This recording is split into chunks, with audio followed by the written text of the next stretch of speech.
Kuha ng CCTV footage mula sa DPWH Central Office kung saan makikita ang paglalakad ni dating DPWH Undersecretary Catalina Cabral at Batangas 1st District Representative Leandro Liviste na may hawak na ilang papeles kasama ang iba pang staff sa may hallway noong September 4. Matatanda na nauna nang ibinunyag ni Liviste na hawak niya ang tinatawag na Cabral Files na naglalaman umano ng malistahan ng mga proponent sa maanumalyang flood control projects kung saan kabilang ang ilang opisyal ng gobyerno. Makikita sa CCTV footage ang pagpasok ni Batangas 1st District Representative Leandro Liviste sa opisina ng yumaong DPWH Undersecretary Catalina Cabral noong September 4. Dito, lumutang ang ulat mula umano sa isang DPWH staff na persahan umanong kinuha ni Liviste ang mga dokumento. Ikinuwento ng staff ni dating DPWH Undersecretary Maria Catalina Cabral na sa pilitang kinuha ni Representative Leandro Liviste ang ilang dokumento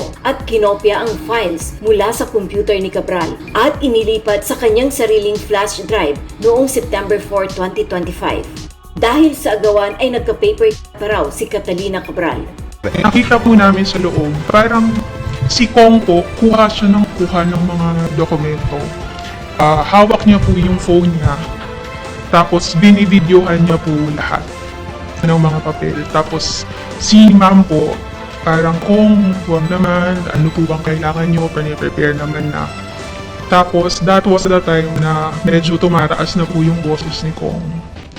Ang sabi niya po noon na, bakit may tinatago ba kayo? So po namin, naalala ko po, yung kamay ni ma'am nakaganon, ang dami pong dugo sa damit niya, yung ibang papel po nun meron mga dugo din. Si Kong nagvi-video lang po. Nagtuloy-tuloy lang siya nagvi-video, nagtitake ng pictures. And then, doon na po kami nakiusap kay Kong na baka Kong pwedeng huwag naman ganito. Huwag naman. Kasi may sugat na po si Mami. Sa isang panayam, inamin ni Liviste na pumunta nga siya sa opisina ni Cabral pero itinanggi niyang nag-agawan sila ng mga dokumento. Ayon pa kay Liviste, bumisita lamang siya sa pasilidad at itinanggi niyang pinilit niya si Cabral na ibigay ang mga dokumento. I vehemently deny na may inagawan akong dokumento from Yusek Cabral.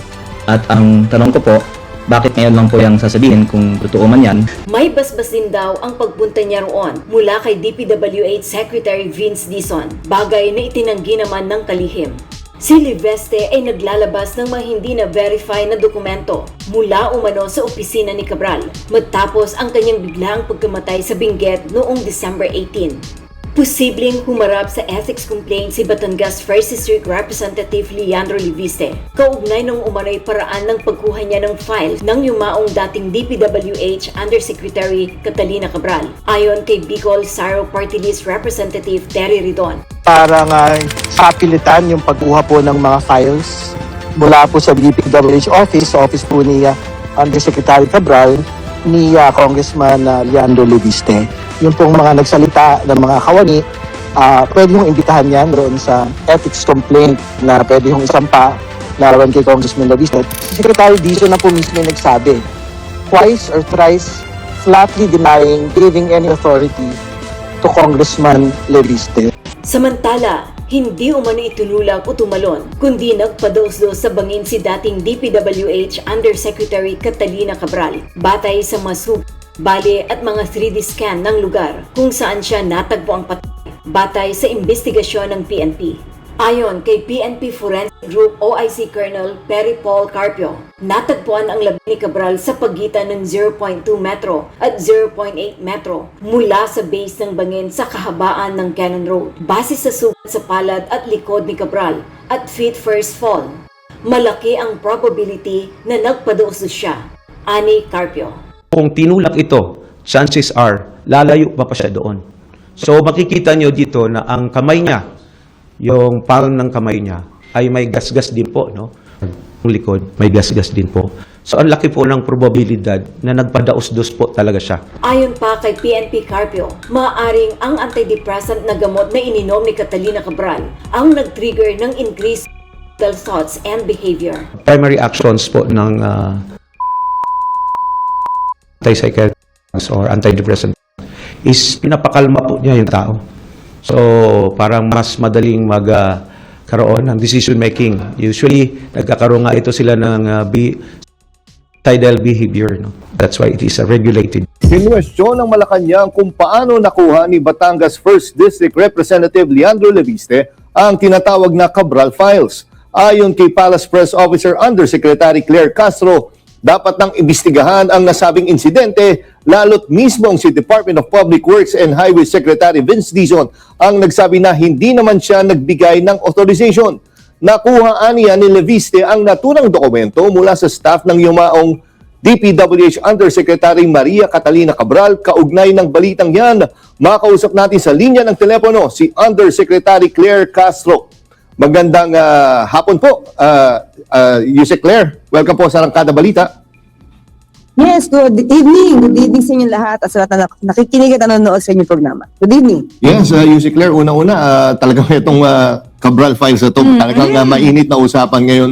Holiday season talaga. Christmas na Christmas pa naman. Christmas na Christmas. Ito yung laman talaga ng usapan. Pero nagkausap na ho ba kayo ni Secretary Vince tungkol sa mga files po na ito? Nagkausap kami ni Secretary Vince at sinabi nga niya, at tinatanong ko rin po sa kanya, kung ito ba'y kanya ma-authenticate. Ang sabi nga po niya, ay hindi pa niya po ito nakikita. At mahihirapan po siyang i-authenticate kung ano man yung mga dokumentong hawak ni Congressman Leviste dahil hindi pa niya ito nakita. Eh dahil nga sinasabing yung Cabral Files ay nasa kay Congressman Leviste, yung burden of proof po ba, yung pag-prove ng authenticity ay dapat sa kanya dahil sa kanya rin naman nanggaling yung supposedly binigay sa kanya yung Cabral Files. Opo, kasi dapat lamang po dahil sa kanya po nagsimula itong Cabral Files, mas mabuti po sa kanya talaga na sa kanya po manggaling. At kung ito naman po ay mapapatotohanan niya, hindi man ito itatanggi kung mapapatotohanan niya po. Ang issue lang po kasi dito, iyan po ba talaga ay galing sa DPWH, galing po ba kay Yusek Cabral, o galing kay Secretary Bonoan. Dahil sabi nga po natin, doon sa isang email niya na ipinakita, pinost niya po yata sa kanyang Facebook account, ay na dated October 1, may lumalabas po doon na sinabi niya na humihingi po siya ng kopya kay Sec Vince ng 2026 copy, yung draft po ng proposed budget for the DPWH, pati yung mga na-revise na NEP ng DPWH. Nakalagay po doon na nilagay niya as example katulad ng DPWH 2025, fiscal year 2025 DPWH budget list na binigay sa kanya ni Secretary Bonoan. So he never mentioned po Yusek Cabral. So yun po, so mas maganda po talaga na manggaling po sa kanya ang pagpapatunay dito at kung mapapatunayan naman po ito, mas maganda po itong maging magamit na ebidensya para maimbestigahan po kung sino man po yung magiging sangkot dito, makakatulong po yan. Basta po ma-improve lamang po niya yung authenticity nito. Yusek Claire, lumabas na rin naman yung balita, di ba partner, na parang may tension o may sapilitan ba yan nung pagkuha niya ng Cabral Files? Ano pong implication nito? At dapat ba siyang, kumbaga ay mapunta rin sa kanya yung files na yan? May karapatan ba siya para hingin yung files na yan? Actually, ganito yan na si Sec Vince kasi ang nagsabi niyan at yun daw ang kinuwento sa kanya. So tayo, personally, wala akong alam dyan, wala akong personal knowledge dyan. Kung totoo na nagkaroon ng sapilitan ng pagkuha, mas maganda po kung sino man involved in staff na yun, nagsabing sapilitan itong kinuha, mas maganda po sa kanya manggaling ang kwento na ito para po kung may katotohanan po ito, ay madinig din po mismo ni Congressman Leviste yung kwento o yung salaysay ng taong involved. At kung ito man po ay sapilitan po ay mapapakita rin po natin ano po ba yung files na kinuha niya ng sapilitan at ano po ba yung maaaring totoo naman na files. Sabi ko lahat po ng files na yan ay makakatulong pero syempre po pagka sapilitan niya kinuha, magkakaroon po ng issue ito. Yes, and Yusek Claire, alam naman natin na habang tumatagal at hindi nilalabas yan, nagkakaroon ng question sa credibility ng sinasabing files. Tama po ba? Dahil kasi una-una, sino magpapatunay na talagang files nga ni Cabral yan? Kasi wala na sa atin. I mean, namayapa na si Yusek Cabral. So paano ho yan? Sino na mag-ano dito? Sino magsasabi na totoo yung nasa listahan na yan?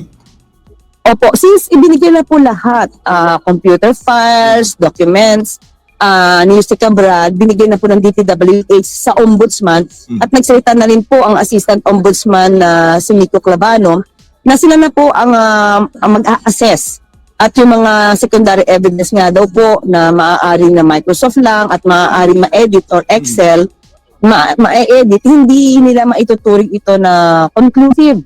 So, pasensya na po, medyo maingay dito. Okay. Sa mangyayari po ay ombudsman na po ang siyang mag-assess po at mag-authenticate ng mga dokumentong marami daw po kasi sa kanila nagbibigay at nagpapakita ng mga kopya daw ng mga Cabral files. Oo nga. So, doon po nila i-assess. Opo. Tsaka Yusek, may update na rin ba doon sa cellphone niya? Yung mga gadgets niya, nakuha na ho ba? Oo. Or isa sa publiko ba kung ano yung laman nun? Or ongoing na investigation at Yung nasa kanila? forensic investigation. Opo. Pinangako lang po ng ombudsman yan ang transparency at ipapakita po talaga kung ano po ang nilalaman ng mga files ni Yusek Cabral. So, asahan po natin ang magandang pagtatrabaho po dito ng ombudsman. Kasi yun nga din po, Yusek, same din dito sa list na to yung Cabral file. Sabi ko, etong phone na to, medyo natagal, nagkaroon ng konting delay sa pagpo-produce ng cellphone. Paano natin ngayon masabi na yun talaga yung phone? Although alam ng mga kamag-anak na ano itsura ng phone niya. Hello. Yes, Yusek?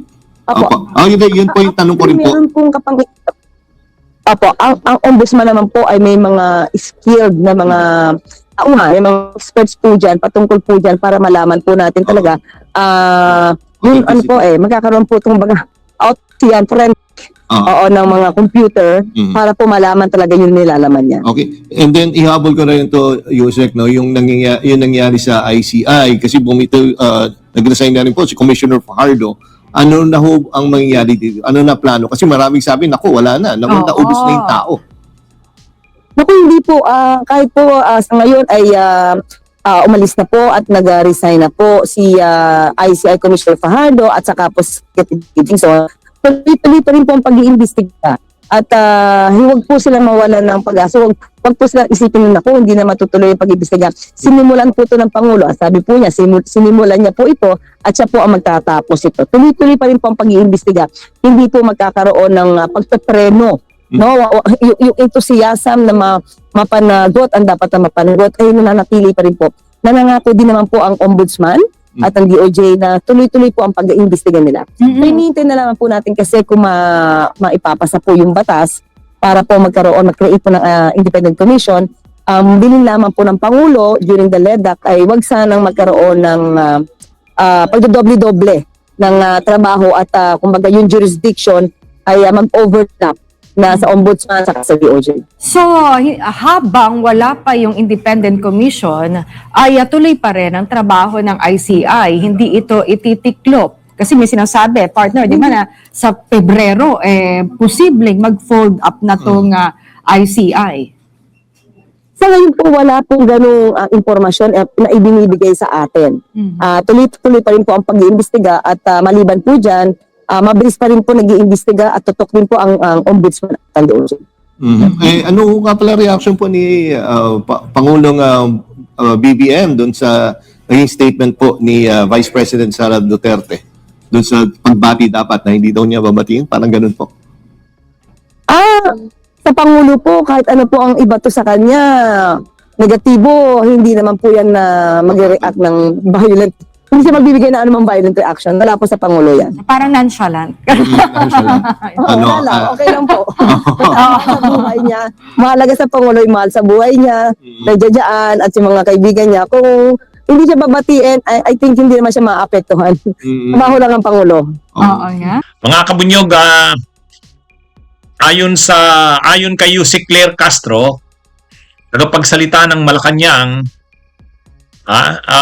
nire-recommenda daw nila na imbestigahan itong si Congressman Leandro Leveste sa mga kung paano nito nakuha yung controversial na Cabral files. Dahil may mga lumalabas na balita at mga kwento, may mga testigo na mga staff ng opisina ni dating unang yumaong DPWH Undersecretary Catalina Cabral. Napanood natin yung interview sa nasabing mga staff ni dating anang yumaong Cabral, pwersahan na kinuha ni Libeste ang mga files ni Yusek Cabral. At ayon kay Yusek Claire Castro, dapat imbestigahan ito. Ano nga ba ang totoo? Paano nga ba kinuha o nakuha ni Libeste ang kanyang mga files na hawak? Dahil kung mapatunayan umano na ito ay naging ito ay nakuha niya ng pwersahan, pwede siyang sampahan ng reklamo. Yan din ang binanggit ni Congressman Terry Redon. Sabi ni Congressman Terry Redon, pwedeng filean ng ethics complaint itong si Leandro Libeste. Yan din yung sinabi ni Terry Redon. Pwede siyang filean ng ethics complaint. Ngayon, anong masasabi natin dyan? Sa totoo lang mga kabunyog, kung ako lang tatanungin nyo, ako, kung sa akin lang, wag nang masyadong bigyan ng pansin yan si Libeste. Kasi habang pinag-iinitan mo yan, habang ganyan ang sinasabi na ito'y kakasuhan, ito'y iimbestigahan, ito'y sasampahan ng ethics complaint, yan ang gustong mangyari niya ni Libeste. Yan ang gustong mangyari niya ni Libeste. Maging bayani. Bakit maging bayani? Ay ang ginagawa niya, ini-expose niya yung kabulukan ng mga kongresista, mga senador. Yung mga hindi nilalabas na impormasyon, linalabas niya. Actually, mas nagugustuhan ng taong bayan yung ginagawa niya. Kasi ang gusto ng taong bayan, malaman ang buong katotohanan. Ang problema, yung katotohanan, hindi nilalabas ng pamahalaan. Yung mga impormasyon na nilalabas ni Libeste, dapat ang naglalabas niyan ang DPWH. Si DPWH Secretary Vince Dizon dapat mismo ang naglalabas niyan. Eh ngayon, ang naglalabas si Libeste, gusto ng tao na nilalabas yung mga yan. Kasi nalalaman ng tao yung katotohanan. Yan yung transparency. Eh ang problema ngayon, si Libeste ang naglalabas niyan. Hindi natin sigurado kung yung mga pinapakita ni Libeste ay totoo. Ang sabi niya, totoo yan. Galing yan sa files ni Cabral. Kahit pa sabihin na yung pinapakita sa TV na parang pwinersa ni Libeste na kunin yung files na yon, hindi masyadong sa tao yun. Ang mas gusto ng tao, makita yung katotohanan. Ano bang totoo? Tapos ngayon, ang ginagawa ni Vince Dizon, nire-remedyohan. Sinisiraan si Libeste na ganito ganyan. Kaliwat kanan ang mga paninira kay Libeste. Pero yung mga paninira na yan, lalo lang yan makakakuha ng atensyon si Libeste. Wag na yan. Ang gawin ng gobyerno, i-counter si Libeste. Paano i-counter si Libeste? Di ilabas ni Vince Dizon yung totoo. Sabihin ni Vince Dizon, ito ang totoong files, hindi yan. Kung nakuha mo man yan kay Yusek Cabral, malamang binago mo ang mga laman yan. Inilabas mo yan ngayon na si Cabral ay patay na? Gaano tayo kasigurado na yan ngang kinuha mo ay galing kay Cabral? Gaano tayo kasigurado na yung kinuha mo na yan ng mga files ay hindi mo dinoktoran, hindi mo minapnipulate? Kasi ang totoo, ito ang totoong files. Ipakita na ng gobyerno yung totoo. Para kasi si Libeste, di ipakita kay Libeste, Congressman Libeste, itigil mo na yung linalabas mo na yan, marami ka diyang binago Marami kang binago dyan. Dinukturan mo ang mga datos. Ganun. Masisira si Libeste doon. Di ba mga kabunyog, mga kababayan? Ito si Libeste na unang-una, mali ba na ilabas ang projects ng mga kongresista? Mali ba na ilabas yung budget noong 2025? Yan nga ang gustong malaman ng taong bayan. Parang ang gustong malaman ng taong bayan, yung kongresista kaya namin, dito kaya sa lugar namin, ano kaya ang mga projects na nandito? Baka naman may mga projects na nandyan sa lista pero hindi in-implement. Di ghost project yon. O kaya, yan palang project na yan na nakalagay dito sa amin, 100 million pala yun, bakit ganyan lang? Yan yung yan yung dapat. Di ba si PBBM ginawa yan? Si PBBM ginawa yan linabas niya lahat ng mga flood control projects mula 2022 to 2025. O yun, ganun ang gawin din ni Vince Dizon. Magpaalam siya sa presidente. Mr. President, ano kaya kung ilabas na lang natin itong mga listahan ng lahat ng kongresista at senador? Para matapos na yung issue na yan. Di ba mga kabunyog, mga kababayan? Dapat ang gobyerno, siya ang maglabas niyan, hindi si Libeste. Kaya wag niyang anuhan yan. Lumalaki lang yan, sumisikat lang yan si Libeste. Wag nang imbestigahan, wag nang sampahan ng ethics complaint. Unang-una, mali ba yung naglalabas ka ng mga ganyan? Di ba? Gawing irrelevant si Libeste. Paano siya maging irrelevant? Yung ginagawa niyang paglabas ng mga datos na yan, wag na siya, gobyerno na ang maglabas ng datos. Kasi yung gobyerno talaga dapat ang naglalabas niyan, lalo na ang DPWH. Yun. Di ba? Di ba? Ang nangyayari tuloy ngayon, ang tanong, bakit ngayon lang linabas ng DPWH yung video ni Libeste? Kung ganun pala nung September 4 pa, pumunta dun si Libeste at pinersa si Cabral, di dapat noon pa, naglabas na ng reklamo laban dyan kay Libeste na hindi tama yung ginawa niya, di ba? Dapat noon pa. Ay ngayon, sa kalinalabas yung mga staff ng DPWH, kung nangyayari dito, obvious na nire-remedyohan na lang nila Vince Dizon, nalalagay sila sa alanganin, nire-remedyohan na lang nila damage control o yon. Kumbaga, mas nasa offensive si Libeste. Mali yun. Ang gawin ngayon, gawing irrelevant si Libeste. Ang maglabas dapat ng mga ganyan, listahan ng mga projects ng bawat kongresista, magkano, saan na lugar, ano ng status ng project na yan, DPWH. Yun ang transparency. Di ba? Ay ang nangyayari ngayon, parang ang ginagawa ng gobyerno, pinipigilan si Libeste na ilabas yun. Bakit? Kasi maraming mabubunyag. Di bida si Libeste. Di ba? Di ba mga kabunyog, mga kababayan? Kung walang kinakatakot ang gobyerno, kung ang gusto ng gobyerno transparency, ilabas na lahat yan. Yung sinimulan ni PBBM na linalabas lahat, binubunyag lahat, gawin niya na, ituloy-tuloy niya na yan. Maganda nga, sa press con, nandun si Libeste, nandun si PBBM. Ay hindi, nandun si Vince Dizon.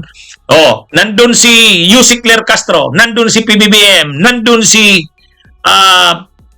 Vince Dizon. Yan yung maganda. Para mapahiya yan si Libeste. Libeste, wag ka na nga, itigil mo na yan. Yang mga pinipresent mo, hindi totoo yan eh. Dinukturan mo yata yan eh. Diba? Ang nangyari ngayon, si Vince Dizon, sinisiraan si Libeste. Samantalang si Libeste, linalabas yung gusto ng tao. O sino ngayon ang gusto ng tao? Si Libeste. Kasi ginagawa, ini-expose niya yung kabulukan ng mga politiko. Yan ang gustong makita ng tao eh. Diba? Tapos ngayon, kakasuhan mo ng ethics complaint. Di ginawa mo siyang bayani, ginawa mo pa siyang bida. Tawang ko? Ang mangyayari dito sa sunod na survey ng trust rating ng ni PBBM, bagsak na lalo. Sinabi na ni Senador Ping Lacson, ang investigasyon selective na. Wala na tayong nakikitang mga kinakasuhan at naaaresto. Yung sinabing may makukulong magpapasko sa kulungan, wala. Tapos may nag-i-expose ngayon ng mga ganyan, ipapaano mo, imbestigahan mo, tapos papailan mo ng ethics complaint, ay di lalo na. Hindi maganda. Hindi magandang tingnan. Parang ang gobyerno may tinatago. 'Di ba? Hindi dapat na lumabas ganun. Hindi dapat na lumabas na ganun. Yan si Libeste, gawin na lang yan irrelevant. Paano mo gagawing irrelevant? Yung linalabas niyang mga datos na yan, wag na siya. Ang maglabas niyan, ang gobyerno. Yung sa gobyerno, mas kumpleto. Yung sa gobyerno, detalyado. Yung sa gobyerno, mas totoo. O, yun. Di ba? Di ba, mga kabunyog, mga kababayan? Ang nangyayari ngayon, itong mga DDS na ito, na tulad nila Libeste, silang nag-o-offensive eh. Wag na yan si Libeste. Di ba? Kung gawin ng gobyerno, ilabas ng gobyerno ang kumpleto, ilabas ng gobyerno ang totoo. Yang kay Libeste hindi totoo, ay hindi kumpleto. Pinipili niya lang ang ilalabas niya. O, ilabas ng gobyerno yung totoo. Tamaan na yung tamaan. O. Yun yung ano eh. Ang nangyayari ngayon, parang ang lumalabas, pinipigilan ng gobyerno si Libeste, sinisiraan si Libeste, kakasuhan si Libeste para itigil niya yung ginagawa niya. O di anong lumalabas ngayon? Cover up. Cover up. Di ba? O. Hindi dapat maramdaman ng taong bayan na nagko-cover up ang gobyerno. O. Sa totoo lang. Ako, yan lang yung opinion ko. Kasi, sabi ni Yusek Claire Castro, imbestigahan. Sabi ni Terry Ridon, i-file ng ethics complaint. Wag na yan. Hayaan na yan. Gawin na lang yung irrelevant. Hindi na yan pag-iinteresan ng tao eh. Oh. Ano pa ngayon ang dapat? Ombudsman. Kasi yung ombudsman, nasa ombudsman na yung mga laptops, nasa ombudsman na yung mga desktops, nasa ombudsman na yung mga electronic devices ni Cabral. Oh, ito yon. Oh. Yang mga nilalabas na yan, nila Libeste, hindi totoo yan. Malamang nung kinuha nila yung mga files ni Yusek Cabral, minanipulate nila, dinoktora nila. O yun, disira na si Libeste. Di ba? Oh. Ang nangyayari kasi ngayon, si Libeste naglalabas ng mga datos na yan. Ang gobyerno hindi. Oh. Kahit pa sabihin na pwersa yan ang kinuha ni Libeste, kahit sabihin pa yan na hindi naman yan authenticated, kahit hindi yan authenticated, kahit pwersahan yan ni kinuha, nasasatisfy ni Libeste yung gusto ng tao. Di ba? Di ba? Si Libeste ang pumupuno ng kakulangan ng gobyerno. Alam nyo, yan ang problema ng gobyerno natin. Bakit click si Tulfo? Bakit click si Tulfo? Dahil sa kakulangan ng gobyerno. Si Tulfo mabilis umaksyon. Rapid Tulfo, in action. Pag nagsumbong ka, kaagad-agad may action. Si Tulfo, kinakampihan ang mga inaapi. Wala yan sa gobyerno. Ang gobyerno, speed bagal. Ang gobyerno, kinakampihan yung mga makapangyarihan, mayaman. Di wala nang tiwala sa gobyerno. Ngayon na naman, si Libeste, gustong malaman ng taong bayan ang katotohanan. Sino ang pumupuno niyan? Si Libeste. Sasabihin, pinersa lang ni Libeste na kunin yan sa opisina ni Cabral. Nasugatan pa si Cabral. Sabi naman ng ombudsman, kulang yan. Kulang-kulang naman ang linalabas ni Libeste. Sabihin mo pang pinersa ni Libeste yan, sabihin mo pang kulang-kulang yan, pero siya ang pumupuno ng kakulangan ng gobyerno. Dapat gobyerno ang gumagawa ng ginagawa ni Libeste. Dapat ang DPWH ang naglalabas niyan. Dapat sinasa publiko yan. Bakit hindi nila ginawa? Ginagawa ngayon ni Libeste. Di nakukuha ni Libeste ang atensyon ng tao. Parang ano din yan eh.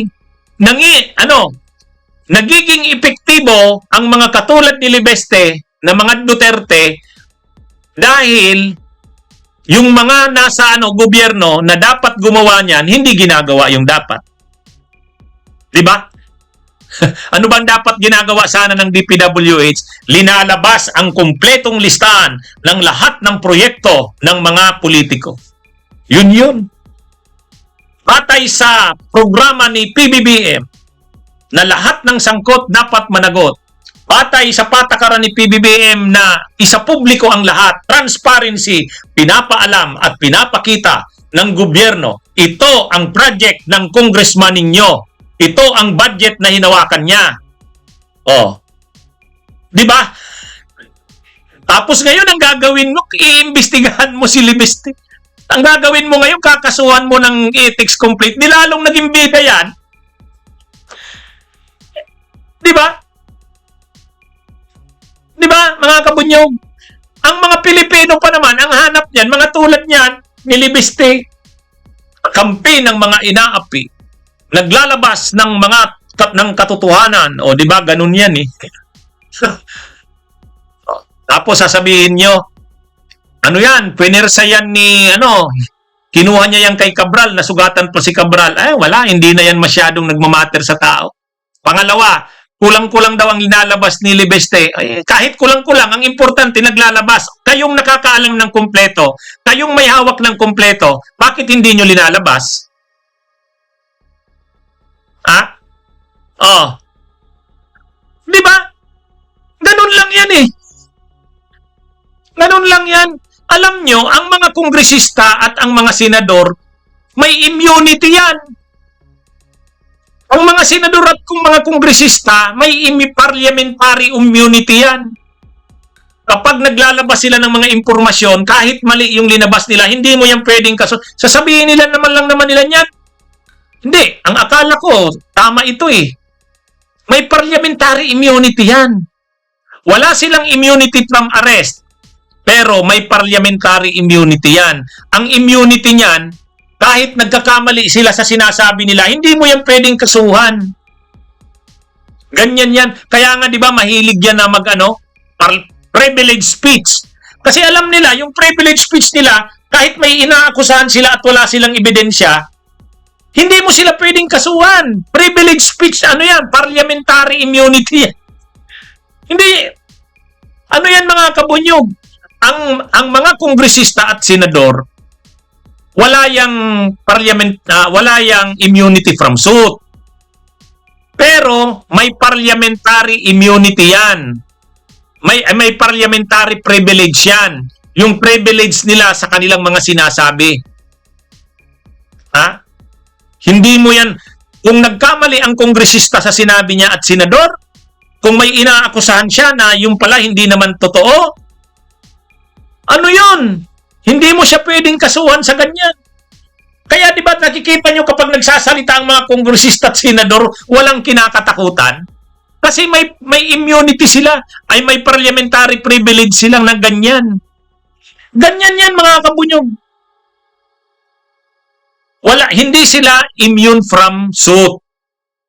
Pero mayroon silang parliamentary privilege.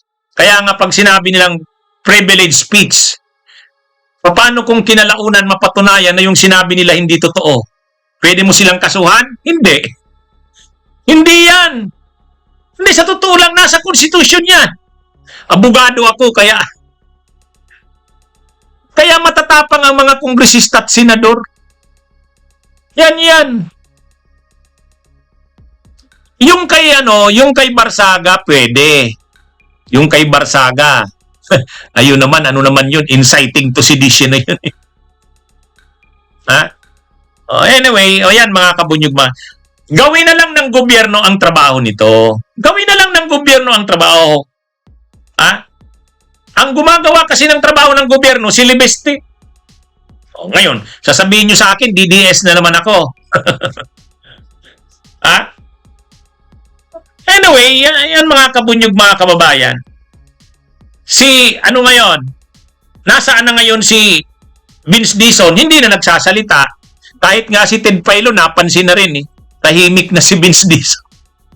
Anong nangyayari ngayon? Ano na ba ngayon? May kipa na, may cover up na. Yun ang problema eh. Ha? Yan mga kabunyog, mga kababayan. Okay, mga kabunyog, mga kababayan. Eto ngayon, ang lumilitaw ngayon, hindi na lang ES ang target ni Libeste. Ito mga kabunyog, mismo ng OP. Anong ibig sabihin ng ES? Kapag sinabi kasing ES sa Malacanang, Executive Secretary yan eh. Pag sinabi mo namang OP, Office of the President. Pag sinabi mong ES, ang tinutumbok mo niyan, kung dating ES, yung dating ES, kasi ang pinag-uusapan, 2025 budget. So, ang dating ES dyan, si Executive Secretary Lucas Bersamin. Pero pag sinabi mong OP, Office of the President, ibig sabihin, yung Malacanang o yung palasyo na mismo ang tinatarget mo. Bakit? Kasi sabi nito ni Libeste, yung controversial daw na 8.3 billion pesos, yung 8.3 billion pesos, hindi daw yun proposed by the ES lang. Hindi proposed by the ES. Hindi. Ang nakalagay daw doon, ayon dito kay Libeste, proposed by OP. Ito mga kabunyog. Yan tingnan nyo yung caption sa baba. Tingnan nyo yung caption sa baba. Yan. Ito, lakihan natin. Ayan DPWH 8.3 billion pesos projects not proposed by ES but OP. Yan ang sabi ni Libeste. So, ibig sabihin, ang sinasabi na dito ni Libeste, yung controversial na 8.3 billion sa 2025 budget, ayon kay Libeste, hindi yun hindi lang daw yun Executive Secretary, Office of the President. Ay di ang sinasabi na dito ni Libeste, alam na ito ng Presidente. So ang sinasabi dyan ni Libeste, parang singit na yon, insertion na yon ng Office of the President. Ibig sabihin, Malacanang. Kasi kapag sinabi mong ES, si Bersamin yon kasi siya ang Executive Secretary. Pero pag sinabi mong OP na ang nag-propose, ibig sabihin yan, Malacanang na yan mismo, Office of the President. So, totoo kaya itong sinasabi ni Libeste? Ang medyo nakakaduda diyan mga kabunyog, mga kababayan. Bakit naman ang presidente mag-i-insert? Bakit pa ang presidente o ang Office of the President mag-i-insert? Siya na nga mismo ang pinakamakapangyarihan. Saan ba nagsisimula ang paggawa ng budget? Sa DBM. Sa DBM. Ang DBM ang gumagawa ng budget, ang tawag doon NEP. So ngayon mga kabunyog, mga kababayan, kung presidente ka, ikaw naman ang gumagawa ng budget, bakit mo kailangang magsingit? Bakit mo kailangang mag-insert? Ikaw na nga mismo yung actually, ang Congress hindi ang gumagawa ng budget. Ang Congress ang nagbubusisi ng budget. Pero yung paggawa ng budget, yung pag-propose ng budget, galing sa DBM, Office of the President yan. So bakit ngayon gagawin na mag-i-insert ka ng 8.3 billion sa DPWH? Samantalang ikaw na nga mismo ang pinakamakapangyarihan, kailangan mo pa bang mag-insert?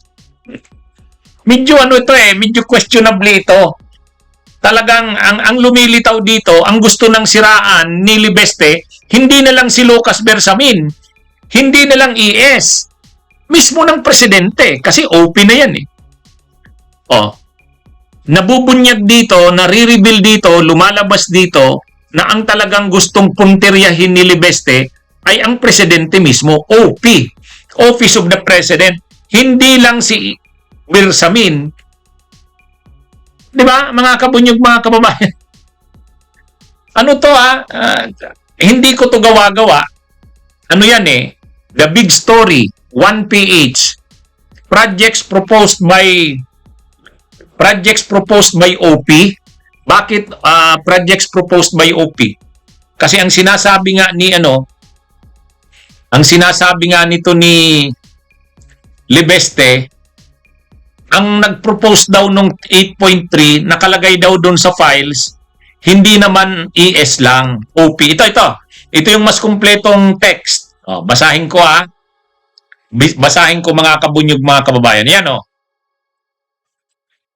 DPWH 8.3 billion projects not proposed by ES but OP, Libeste.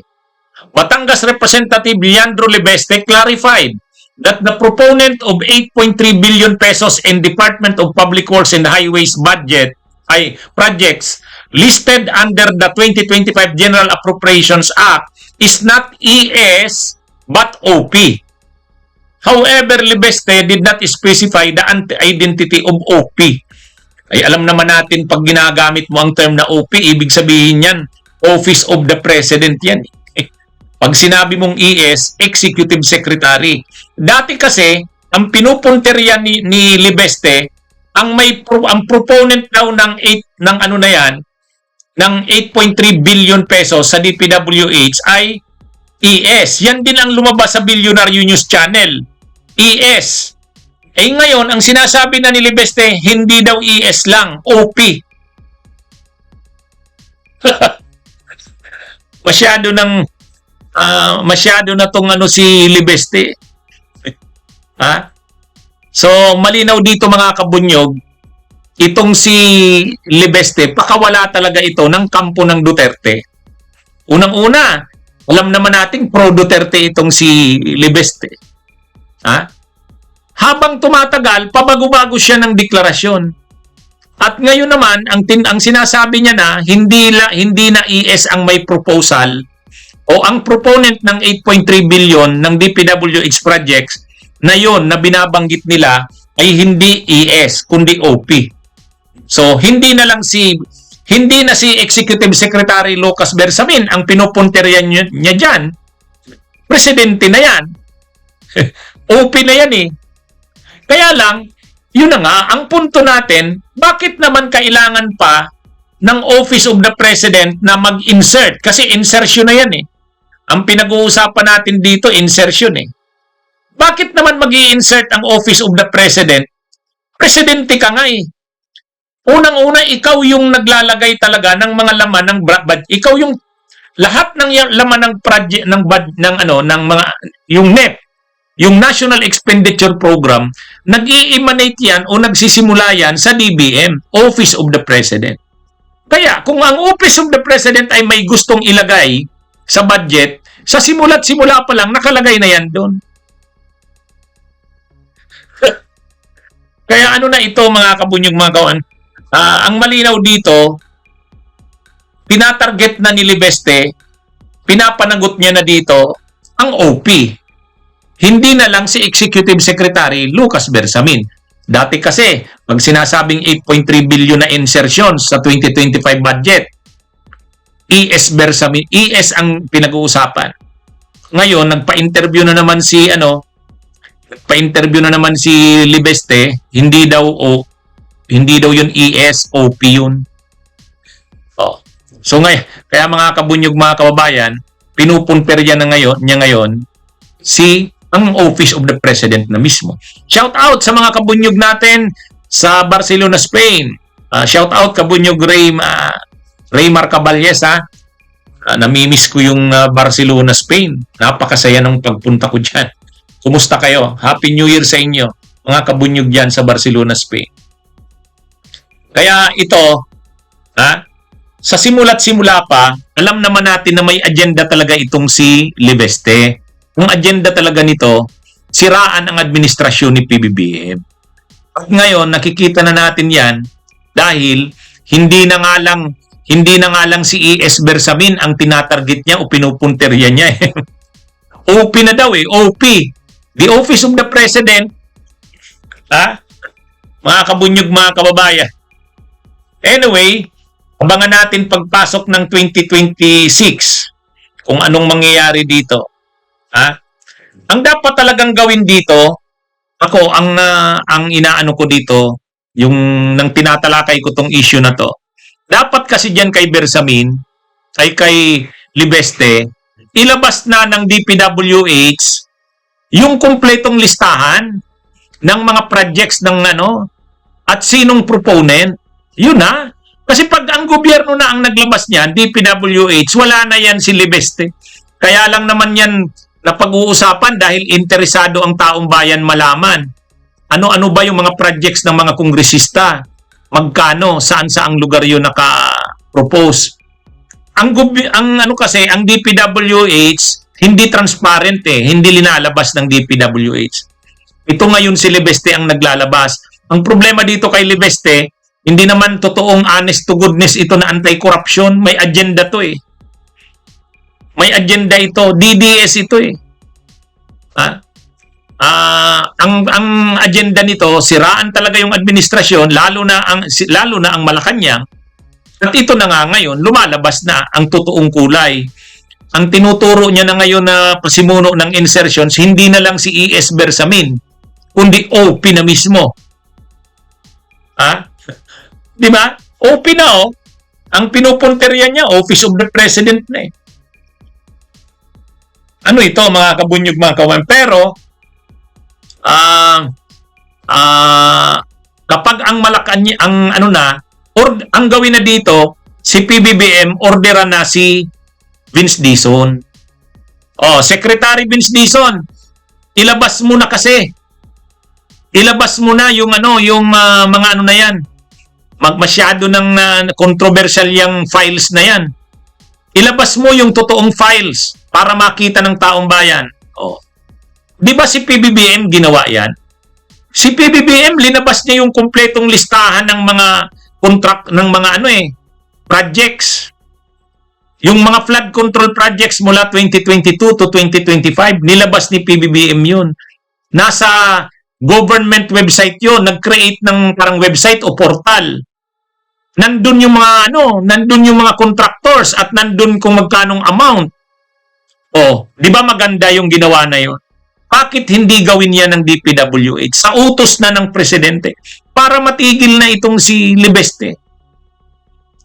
Kaya naman niya nakakakuha ng pansin kasi gusto rin talagang malaman ng taong bayan. Controversial kasi yung 2025 budget. Ano ba ang laman nun? Hindi naman linalabas ng DPWH. Si Libeste ngayon ang linalabas. Kaya, ang nangyayari, siya ang nakakakuha ng pansin. Siya ang nakakuha ng atensyon. Lumalabas para pa siyang bida. Pero kapag yung katulad ng ginawa ni PBBM noon, linabas yung listahan ng mga projects at contractors. Kaya lang, yung linabas kasi ni PBBM, flood control lang yun Flood control.